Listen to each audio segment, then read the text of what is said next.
குறைவான அளவுல உங்க விருப்பத்துக்கு ஏத்த திசையில ரகரகமான வீட்டு மனைகள் வந்தாச்சு நம்ம வேப்பம்பட்டில். பேரை கேட்ட உடனே சும்மா அதறது இல்ல. சென்னையோட புறநகர் பகுதியில மேற்கு எல்லையில கஷ்டப்பட்டாவது ஒரு இடத்தை வாங்கணும்னு இருக்கிறவங்களுக்கு காத்துட்டு இருக்குது நம்ம வேப்பம்பட்டு.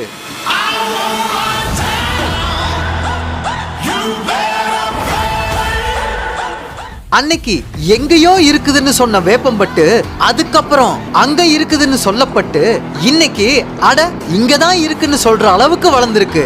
நம்ம தமிழக அரசால சிறந்த ஊராட்சிக்கான விருது பெற்ற வேப்பம்பட்டுல ஒரு சதுரடி 1100 ரூபாய் மட்டும்தாங்க.